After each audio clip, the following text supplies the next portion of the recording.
Shalom.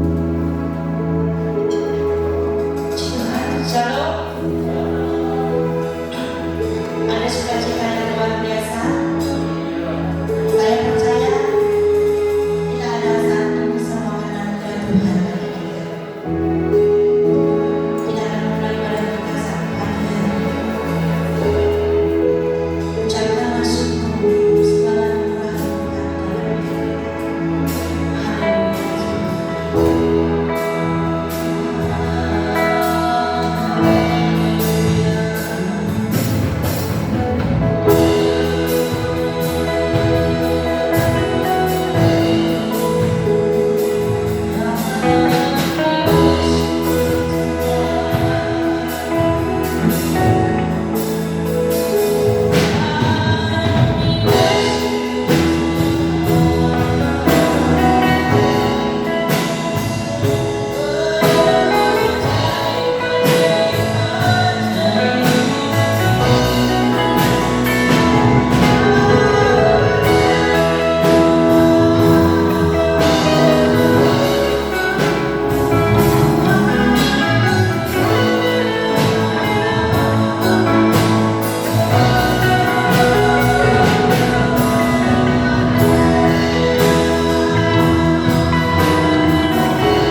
percaya Yesus, Engkaulah Allah yang layak kami tinggikan di saat pagi hari ini ya Bapa. Berkati kami semua Tuhan, berkati kami pelayan, berkati kami jemaat, berkati hamba yang akan kembali melakukan kebenaran firman-Mu Bapa. Biar kebenaran firman menjadi rema yang baru dalam kehidupan kami pribadi lepas pribadi, dan kami tidak izinkan satu kuasa-Mu di luar daripada kuasa-Mu Tuhan yang ingin mengambil alih setiap konsentrasi ibadah kami. Kami hancurkan, kami patahkan dalam nama Yesus, dan Roh-Mu ada bersama dengan kami Tuhan. Terima kasih Bapa, terima kasih Yesus. Kami siap untuk memuliakan nama-Mu di pagi yang mulia ini. Kehendak-Mu yang terjadi bukan kehendak kami. Di dalam nama-Mu kami berucap syukur. Haleluya. Amin. Ada sukacita. Kita percaya dalam setiap ujian kita ada kuasa, ada mujizat. Haleluya.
dengan Engkau melalui pujian yang telah kami naikkan kepadamu Bapa. Saatnya berita firman Allah disampaikan kepada kami.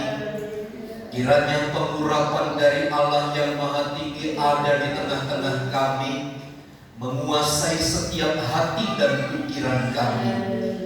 Segala sesuatu biarlah Tuhan yang ambil bagian di dalamnya. Dan apapun bentuk firman Tuhan yang datang kepada kami adalah kehidupan bagi kami, yang mampu menguatkan, meneguhkan setiap kami. Karenanya segala bentuk tipu daya muslihat iblis kami tolak, kami patahkan dalam nama Yesus. Tuhan dimuliakan di atas pemberitaan firman-Mu. Pakailah hamba-Mu yang penuh dengan kekurangan dan keterbatasan ini. Engkau yang melayakkan menjadi alat bagi kemuliaan nama Tuhan. Di dalam nama Yesus kami berdoa dan bersyukur, dan kami siap untuk diberkati oleh firman-Mu. Bersama-sama katakan amin. Dipersilakan duduk Bapak Ibu Saudara sekalian. Shalom. Baik, puji Tuhan.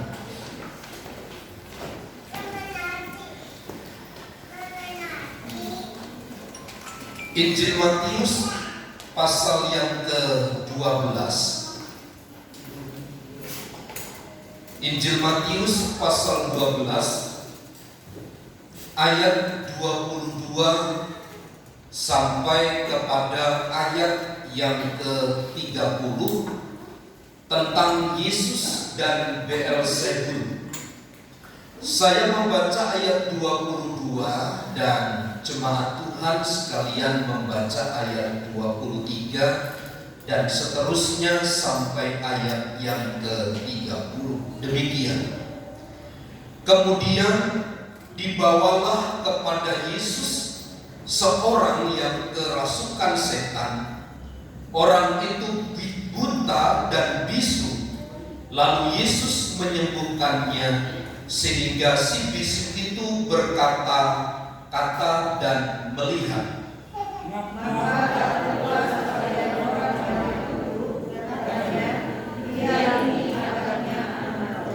Tetapi ketika orang Farisi mendengarnya, mereka berkata, dengan Beelzebul penghulu setan ia mengusir setan. Tetapi Yesus mengetahui pikiran mereka, lalu berkata kepada mereka, setiap kerajaan yang mereka pecah pasti binasa, dan setiap kota atau rumah tangga yang pecah-pecah tidak dapat pecahan. Demikianlah juga kalau iblis mengusir iblis, ia pun terbagi-bagi dan melawan dirinya sendiri. Bagaimanakah kerajaannya dapat bertahan? Jadi jika aku mengusir setan dengan kuasa Beelzebul, dengan kuasa siapakah pengikut-pengikutmu mengusirnya? Maka itu mereka yang akan menjadi hakimu. Tetapi jika aku mengusir setan dengan kuasa Roh Kudus, maka sesungguhnya kerajaan Allah sudah datang padamu. Atau bagaimanakah orang dapat mengampuni orang yang kuat dan yang masalah padanya, apabila tidak dikatnya dahulu orang itu, sesudah dikatnya barulah dapat ia merampok rumah itu. Siapa tidak bersama aku, ia melawan aku. Dan siapa tidak mengumpulkan bersama aku, ia mencerai beraikan. Puji Tuhan. Dalam setiap pelayanan Tuhan Yesus, kita dapati selalu mengalami hambatan dan kesulitan. Itu sebabnya bukanlah merupakan satu slogan secara eksklusif bagi aliran gereja Pentakosta. Kalau setiap momen selalu pembicaraannya tentang penderitaan dan kesulitan.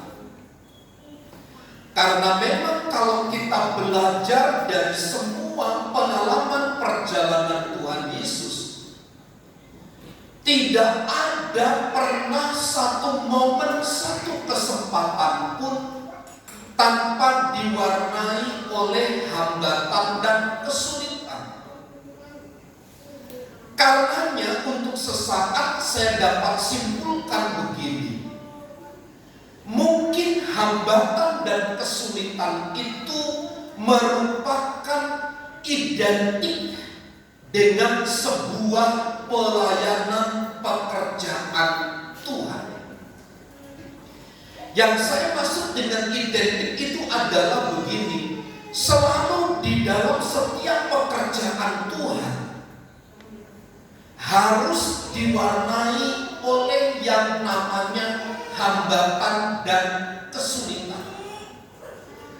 Kalau kita mau belajar dan meneliti jauh tentang pelayanan-pelayanan, tentang apa yang dilakukan oleh Tuhan Yesus, bahkan kalau lanjut kepada para rasul yang tercatat di dalam kitab Kisah Para Rasul, maka kita akan selalu menemukan, selalu bertemu dengan yang namanya kesulitan. Bagaimana mereka dihamba, bagaimana mereka harus berjalan dari kesulitan demi kesulitan. Sehingga saya berani katakan begini, pelayanan pekerjaan Tuhan atau dalam konteks yang lebih jauh, ketika kita tinggal di dalam kebenaran, maka sesungguhnya kita akan selalu berhadapan dengan yang namanya hambatan dan kesulitan. Namun sekali lagi, kalau kita mau merunut kisah tentang pelayanan Tuhan Yesus, masalah hambatan kesulitan yang dialami dalam pekerjaan Tuhan tidak akan pernah menggagalkan rencana Allah atas keselamatan bagi umat-umatnya. Dan kalau kita membaca dengan baik dari ayat 22 dan seterusnya tadi, Tuhan hadir di tengah-tengah mereka, memberi jalan keluar, menyembuhkan orang yang bisu,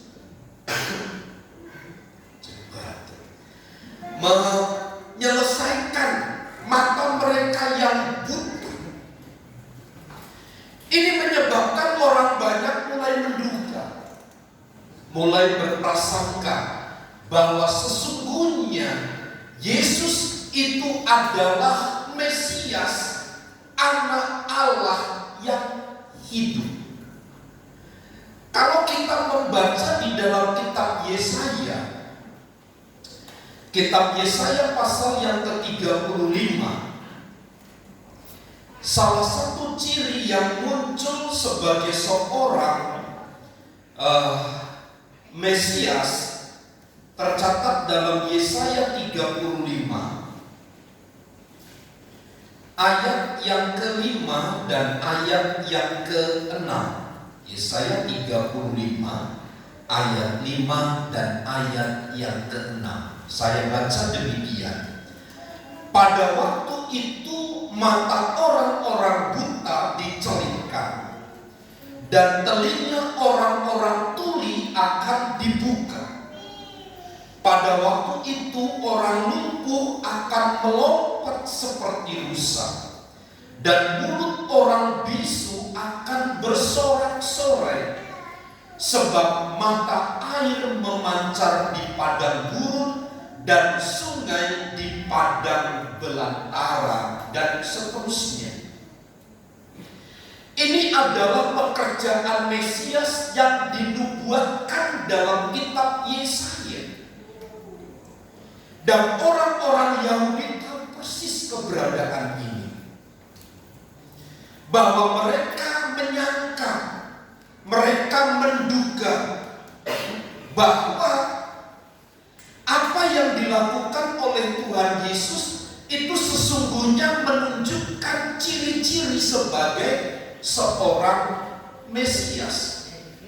Karenanya kita membaca di dalam ayat 22 atau ayat 23, maka takjub sekalian orang banyak itu, katanya, ia ini agaknya anak Daud. Pernyataan ini agaknya anak Daud adalah sama saja dengan pernyataan bahwa Yesus itu adalah Mesias. Mesias itu adalah bahasa mudah dimengertinya, dialah sang pembebas itu. Karenanya Bapak Ibu Saudara, ketika kita membaca ayat dan bagian ini, ketika Yesus menyembuhkan orang yang sakit, orang akan tahu secara garis besar bahwa sesungguhnya Yesus adalah anak Daud, atau dialah sesungguhnya sang Mesias itu. Bapak Ibu Saudara, hari-hari ini kalau kita melihat tentang konsep sebuah keyakinan atau kepercayaan, dengan adanya COVID-19 yang kita hadapi sampai kepada hari ini, membuat kita gamang, membuat kita intensitas kepercayaan kita mulai berkurang. Kenapa? Bagaimana mungkin kita orang-orang yang percaya kepada Tuhan, orang-orang yang berharap kepada Allah, orang-orang yang senantiasa mengasihi Tuhan, harus melihat hal-hal yang tidak baik. Saya kemarin ketika 3 hari saya mengikuti satu rapat kerja nasional di GBI Mawar Syarol di Gading, Kelapa Gading. Ada seorang teman berkata seperti ini, Pak, bantu dalam doa. Ada seorang hamba Tuhan di daerah Serang. Dia keluarganya itu, keluarga besarnya ada di daerah NTT. Dari Kupang kota itu, dia harus berjalan sekitar 2 minggu. Jadi dari kota Kupang itu mereka harus naik kendaraan selama 2 minggu lagi. Dan di Serang itu dia sakit. Saya tanya, loh, keluarganya di mana? Di sekitar sini ada tidak keluarganya? Tidak ada keluarga. Sudah di ICU kurang lebih 1 minggu.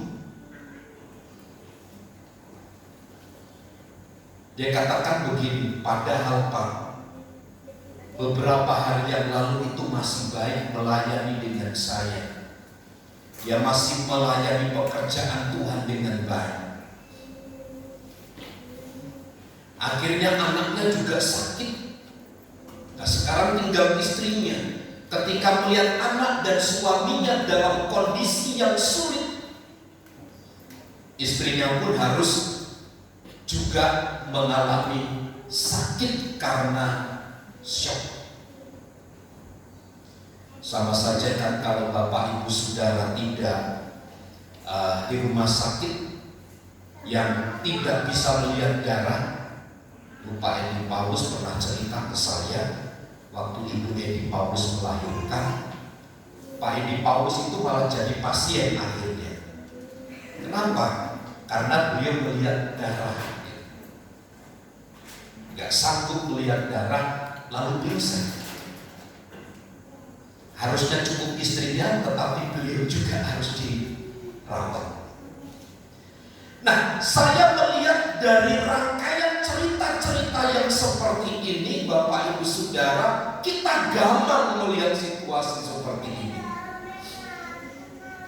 Bukankah sesungguhnya Alkitab mengajar kepada kita, ketika terjadi hal-hal yang demikian, Tuhan hadir di tengah-tengah mereka dan memberi jalan keluar. Tetapi kenyataannya, mohon maaf Bapak Ibu Saudara, tanda kutip, Sepertinya hari-hari ini ada satu konsep pembiaran gitu. Tapi sesungguhnya ini adalah cara kerja Tuhan untuk memulihkan gereja Tuhan, agar umat-umat Allah itu benar-benar bersandar dan berharap kepada Tuhan. Ketika Tuhan Yesus menyembuhkan orang yang sakit dalam Matius pasal 12 ini,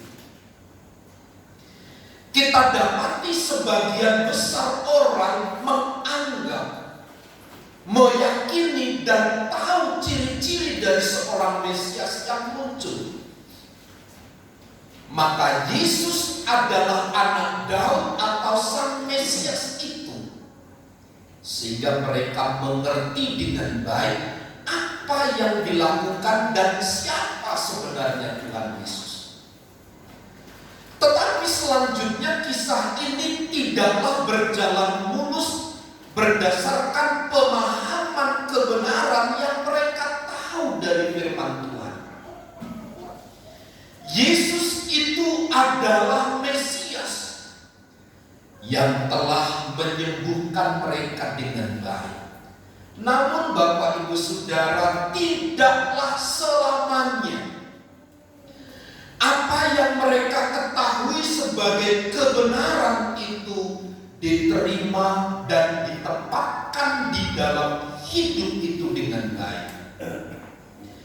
Sekali lagi ini mungkin terkait dengan respon terhadap Tuhan Yesus. Tuhan Yesus menyembuhkan orang yang buta, orang yang sakit. Dia disebut sebagai Mesias. Tetapi kebenaran ini tidak dapat bertahan lama. Kenapa? Meskipun mereka tahu Yesus itu sang Mesias, tetapi prinsip kebenaran ini dibelokkan oleh karena apa yang menjadi pandangan diri mereka sendiri. Mereka mulai memupuk satu keyakinan bahwa apa yang mereka lihat itu sebagai yang tidak benar. Pernah kita mendengarkan mereka sepakat di atas ketidaksepakatan. Mereka sepakat, mereka mempercayai, mereka meyakini bahwa apa yang mereka lihat, Tuhan Yesus menyembuhkan orang yang buta itu, sebenarnya bukanlah menunjukkan Yesus sebagai Mesias. Kenapa Bapak Ibu Saudara? Karena orang-orang Farisi ini mengalami ketakutan yang luar biasa. Karena orang-orang yang menjadi atau di bawah kendali orang-orang Yahudi, jangan sampai mereka menjadi pengikut Kristus. Karenanya Bapak Ibu Saudara, iri hati inilah yang mendasari pemahaman orang-orang Farisi ini. Iri hati inilah yang kemudian muncul ketika melihat orang lain disembuhkan, melihat orang lain mengalami pertolongan dari Tuhan. Orang-orang Farisi ini iri hati dengan melontarkan tuduhan-tuduhan sebagai siasat tentunya untuk menjatuhkan, untuk menyalahkan orang lain. Nah Bapak Ibu Saudara, orang-orang Farisi ini terikat di dalam satu pemahaman atau ritual-ritual keduniawian. Dia tahu sesungguhnya Yesus itu adalah Mesias, tetapi mereka sepakat di antara sesama bahwa Yesus bukanlah Mesias. Kenapa? Karena ada sesuatu yang akan berakibat fatal bagi pelayanan, bagi pergerakan mereka kemudian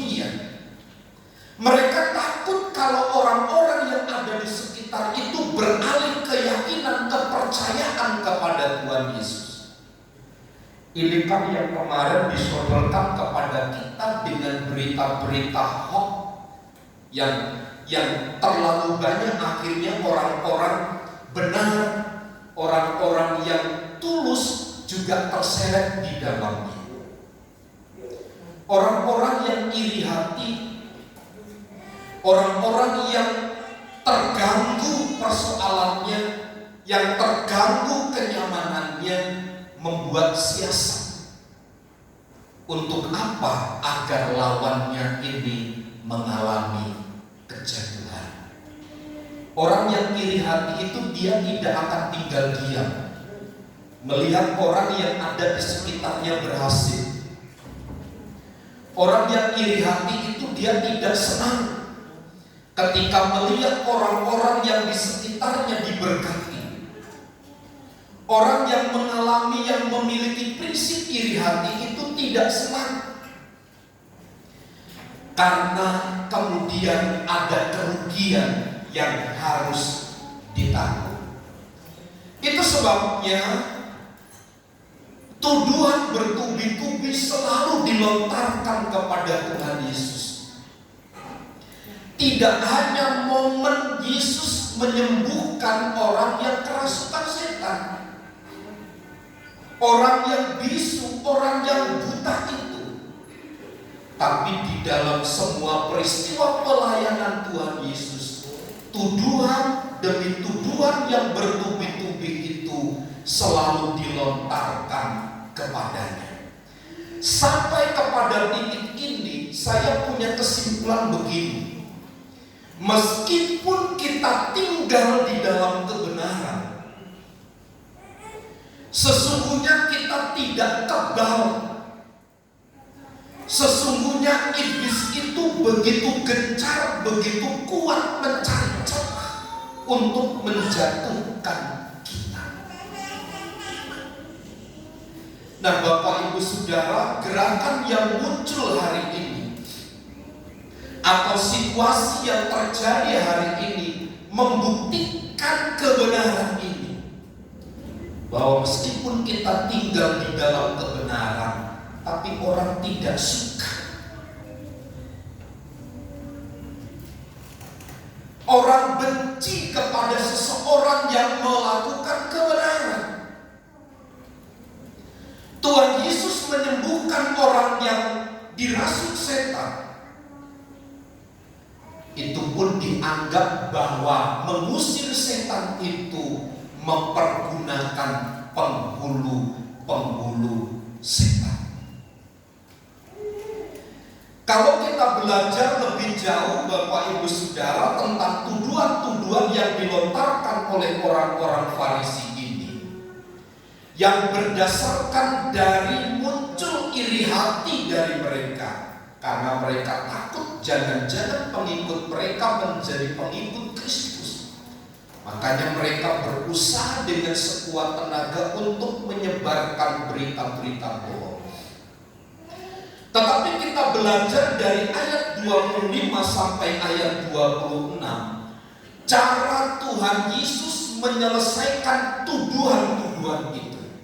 Ayat 25 begini: tetapi Yesus mengetahui pikiran mereka, lalu berkata kepada mereka, setiap pekerjaan kerajaan yang terpecah-pecah pasti binasa, dan setiap kota atau rumah tangga yang terpecah-pecah tidak dapat bertahan. 26. Demikianlah juga kalau iblis mengusir iblis, ia pun terbagi-bagi dan melawan dirinya sendiri. Bagaimanakah pekerjaannya dapat bertahan? Tuduhan yang muncul adalah begini: Yesus menyembuhkan orang yang kerasukan setan, mempergunakan kuasa setan. Tapi jawaban Tuhan Yesus tidaklah terlalu frontal. Tetapi Tuhan Yesus memberikan data secara real apa yang dikerjakan. Sebenarnya untuk mengklarifikasi dan menunjukkan bahwa tuduhan-tuduhan orang Farisi itu tidak masuk akal. Bagaimana mungkin setan mengusir setan? Kalau itu terjadi, pasti kerajaannya terpecah-pecah. Tapi ada yang mengelabui dan itu dipertontonkan hari ini kepada kita. Seorang dukun menyembuhkan orang yang terkena santet. Di TV kan lagi viral hari-hari ini tentang perdukunan. Setan melawan setan untuk menyelesaikan masalah setan dari setan. Pertanyaannya, apakah benar seperti ini? Tentu jawaban Tuhan Yesus tidak. Itu sebabnya tuduhan orang-orang Farisi itu sebuah tuduhan yang tidak masuk akal. Tidak ada kesesuaian antara satu dengan yang lainnya. Tidak mungkin setan melawan setan. Jauh dari pernyataan-pernyataan ini, maka Paulus juga mengkonfirmasi sesungguhnya musuh kita itu bukan darah dan daging. Atau musuh kita itu bukan orang sesama kita. Tetapi Alkitab berkata penguasa-penguasa di udara dan seterusnya itu. Artinya ketika Tuhan Yesus mengusir setan menggunakan kuasa setan, itu tidak benar, tidak masuk akal, tidak ada kesesuaian di dalamnya. Bagaimana mungkin menyembuhkan orang yang kerasukan setan, mempergunakan kuasa daripada setan itu? Tidak mungkin. Kenapa dilontarkan demikian? Karena memang sekali lagi ini terkait dengan siapa yang kemudian mengikuti mereka dan keuntungan yang akan mereka peroleh. Saya ingat ketika saya dengan Ibu Gembala diperhadapkan dalam situasi yang sulit. Sebenarnya di dalam otak saya ketika diperhadapkan ke masa itu sudah tahu ini salah, ini salah, ini tidak masuk akal, ini tidak sesuai. Tapi di dalam kenyataan seperti itu saya tidak membela diri dengan istri.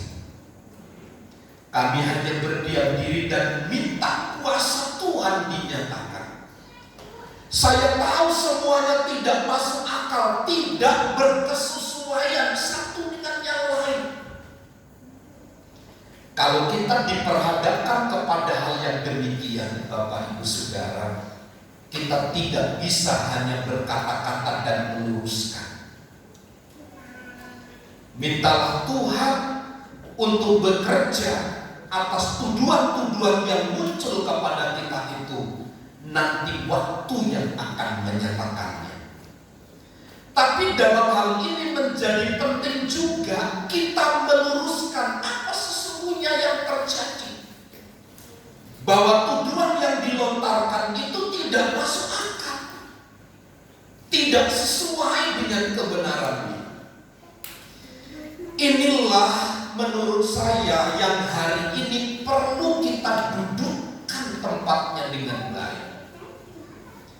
Bahwa tuduhan-tuduhan yang muncul oleh orang-orang yang iri hati selalu tidak masuk akal. Bahkan mungkin kalau kita berkata secara lugas, ini tidak sesuai dengan hukum yang berlaku. Tapi ditawarkan sedemikian rupa. Tujuannya adalah apa? Keuntungan. Bukankah sekali lagi orang yang iri hati itu menghalalkan segala cara agar pendapatannya tidak berkurang, agar apa yang dia kerjakan itu mendapatkan keuntungan, paling tidak bisa terkondisikan dengan baik. Lalu di dalam ayat yang ke-27 Tuhan Yesus berkata demikian. Jadi jika aku mengusir setan dengan kuasa Beelzebul, dengan kuasa siapakah pengikut-pengikutmu mengusirnya? Sebab itu merekalah yang menjadi hakim. Kalau kita membaca jauh ke belakang di dalam Matius pasal yang ke-7 ayat yang ke-22. Matius pasal 7 ayat 22. Pada hari terakhir banyak orang akan berseru kepadaku, Tuhan, Tuhan, bukankah kami bernubuat demi namamu dan mengusir setan demi namamu dan mengadakan banyak mujizat demi namamu juga? Markus pasal yang ke-9. Markus pasal 9 ayat yang ke-38. Markus 9 ayat yang ke-38, saya baca demikian. Kata Yohanes kepada Yesus, Guru, kami melihat seorang yang bukan pengikut kita mengusir setan demi namamu. Lalu kami mencegah orang itu karena ia bukan pengikut kita. Sekali lagi, Kisah Rasul pasal yang ke-19. Kitab Kisah Rasul pasal yang ke-19 ayat yang ke-13 dan ayat yang ke-14. Ayat 13 dan 14 tentang anak-anak Skewa demikian. Juga beberapa tukang jambi Yahudi yang berjalan keliling di negeri itu mencoba menyebut nama Tuhan Yesus atas mereka yang kerasukan roh jahat dengan berseru, katanya, Aku menyumpahi kamu demi nama Yesus yang diberitakan oleh Paulus.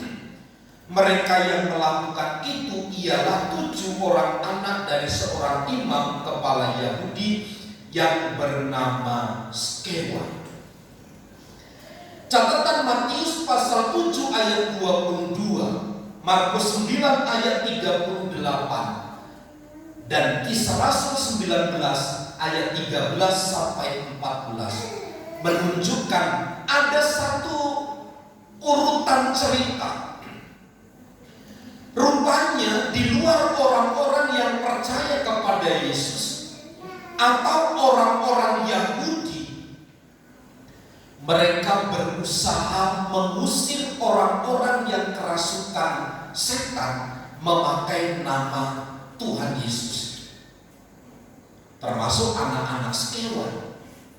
Termasuk di dalam Markus pasal 9, Yohanes berkata, Guru, saya melihat ada orang-orang bukan murid-muridmu mengusir setan. Matius 7 juga demikian. Bukan setiap orang yang berseru kepadaku Tuhan, Tuhan akan masuk dalam kerajaan surga dan seterusnya. Mereka mengusir setan, melakukan tanda ajaib dan seterusnya. Orang-orang Farisi ini mengakui bahwa mereka sedang mengusir setan menggunakan kuasa Allah, yaitu di dalam nama Yesus. Tetapi kalau kita tadi membaca Matius pasal 12 tadi ayat yang ke-27, orang-orang Farisi itu tidak konsisten. Mereka menyembuhkan, atau orang-orang di luar Kristen, di luar murid-murid Yesus, mereka menyembuhkan orang memakai nama Yesus dan Tuhan menolong mereka. Tetapi ketika Yesus menyembuhkan mereka dengan kuasa, dengan otoritas Allah yang maha tinggi, justru kebenaran itu dibalikkan.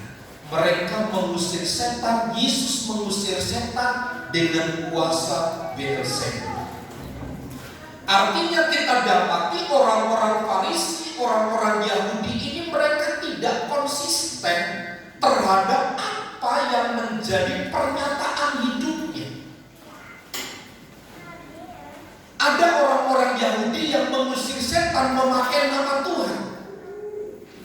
Tetapi ketika Tuhan Yesus mengusir dalam nama Allah Bapa, justru mereka menyangka pengusiran yang dilakukan oleh Tuhan Yesus itu menggunakan penghulu-penghulu setan. tidak konsisten.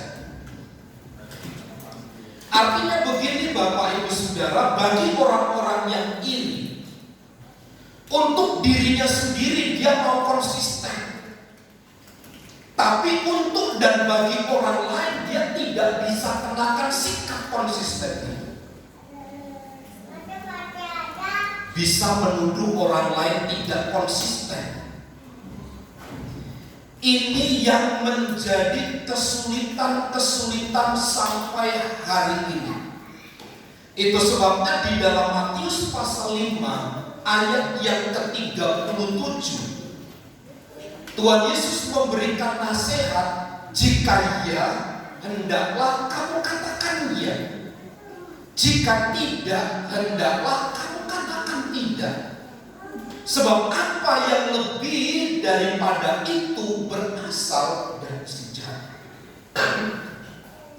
Karenanya menurut saya Bapak Ibu Saudara, kita belajar dari orang-orang Farisi ini. Mereka adalah orang-orang yang tidak konsisten. Nah, di akhir zaman ini memang kita sedang diajar Bapak Ibu Saudara tidak konsisten terhadap segala sesuatu. Seolah-olah ketika kita memiliki prinsip nilai bunglon itu jadi benar. Kita di satu tempat warnanya hitam, ketika kita datang di tempat hitam, kita berubah jadi hitam. Tapi kalau di dalam ruangan yang putih, kita juga bisa waktu yang singkat pun bisa berubah menjadi putih. Sama saja seperti Petrus ketika melihat Tuhan Yesus sedang diperhadapkan di mahkamah agama, diperhadapkan dalam pengadilan. Ketika seorang pembantu berkata, bukankah kamu salah seorang dari murid Yesus?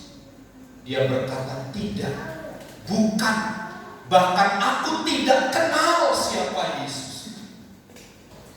Tidak konsisten dengan apa yang dimengerti, dengan apa yang dilakukan. Mudah berubah-ubah ketika situasi berbeda. Nah, saya berharap begini dengan pelajaran ini Bapak Ibu Saudara sekalian. Dalam semua hal, meskipun tidak membuat kita nyaman, meskipun membuat kita sakit, mari kita tetap konsisten sebagai anak Tuhan. Jangan kita berubah-ubah oleh karena sebuah tekanan. Janganlah kita mengalami perubahan hanya oleh karena orang yang mengajak kita berubah. Hari ini kita harus konsisten dengan apa yang kita yakini, dengan apa yang kita pegang. Sekali lagi, kesulitan tidak akan pernah berhenti ketika kita tinggal di dalam kebenaran. Tetapi Tuhan akan memberi jalan keluar kepada kita dan menyelesaikan semua dengan baik. Dan Tuhan akan membukakan satu rahasia tentang orang-orang yang tidak suka dengan kita, bahwa apa yang mereka tuduhkan, apa yang mereka lontarkan kepada kita sesungguhnya tidak berkesesuaian. Dan mereka adalah orang-orang yang tidak konsisten dengan apa yang mereka pahami dan apa yang mereka mengerti. Nah, pagi hari ini mari kita berdiri di atas kebenaran Tuhan. Meskipun kesulitan ada, meskipun hambatan dan rintangan itu selalu ada, jangan membuat kita lemah, tapi mari kita tunjukkan kredibilitas kita sebagai anak-anak Tuhan. Tetap semangat, tetap kuat di dalam Tuhan, karena Tuhan sementara dan sedang bekerja di antara kita. Tuhan Yesus memberkati. Saya mengundang pelayan musik untuk maju ke depan. Kita akan bernyanyi satu pujian Hatiku Percaya. Haleluya. Haleluya. Terpujilah nama-Mu Tuhan. Haleluya.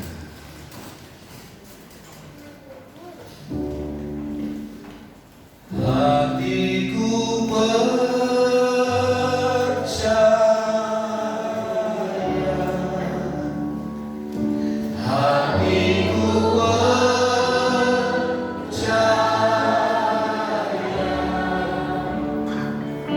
hatiku percaya, selalu ku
seberat kesulitan apapun kehidupan yang kita alami, mari kita tetap percaya kepada Tuhan, sebab Tuhan tidak pernah membiarkan hidup kita berjalan seorang diri, tetapi Dia akan menyelesaikannya semua dengan sempurna. Meskipun mungkin hari ini kita punya pengalaman yang sama seperti Tuhan Yesus, kita harus diperhadapkan demi tuduhan kepada tuduhan yang lain, dan tuduhan itu tidak berkesesuaian satu dengan yang lain, dan mungkin mereka sedang menunjukkan hidup yang tidak konsisten. Tapi mari kita belajar untuk tetap berharap, percaya kepada Tuhan, bahwa bersama dengan Tuhan kita akan melakukan perkara-perkara yang besar. Mari kita berdoa. Berkati setiap umat-umat-Mu yang telah mendengar berita firman Allah. Biarlah kami bersama bertumbuh di dalam pengenalan kami akan firman Tuhan. Di dalam pengenalan firman akan Tuhan menghasilkan keyakinan dan iman yang kuat di dalam Engkau. Karenanya biarlah kesulitan yang kami alami tidak menjadi penghalang bagi kami untuk kami semakin bertumbuh di dalam Tuhan. Tetapi biarlah kesulitan yang kami alami menjadikan kami menjadi umat yang bertumbuh dewasa di dalam Tuhan. Berkatilah kami Bapa, dan biarlah firman Tuhan menjadi pegangan bagi kami di dalam kami bertindak dan melangkah di dalam dunia ini. Karenanya kuatkan dan teguhkan kami untuk selalu memiliki pengharapan kepada Tuhan. Kami terima firman-Mu dengan hati bersyukur di dalam nama Yesus. Setiap kita yang percaya bersama katakan amin. Tuhan, terima kasih dan Bapak yang telah melakukan kebenaran firman Tuhan. Saya menyanyikan juga sebentar persembahan.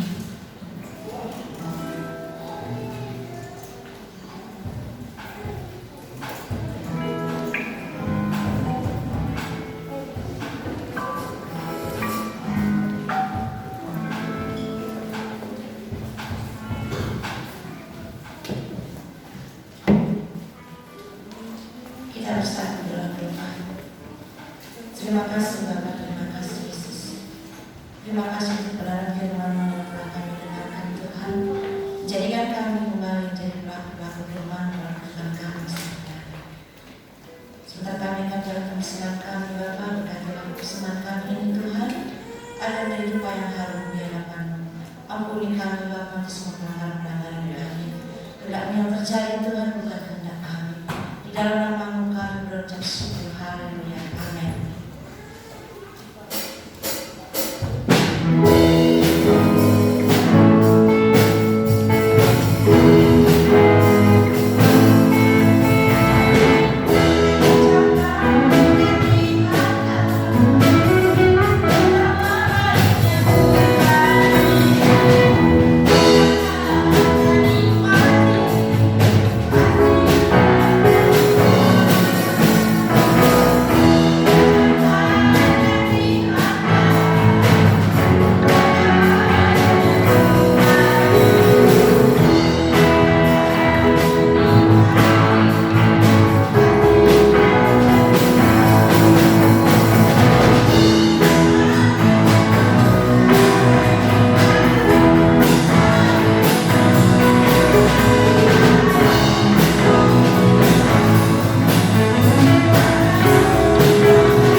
Setelah ibadah selesai, saya mengundang untuk pengurus gereja harap berkumpul sebentar.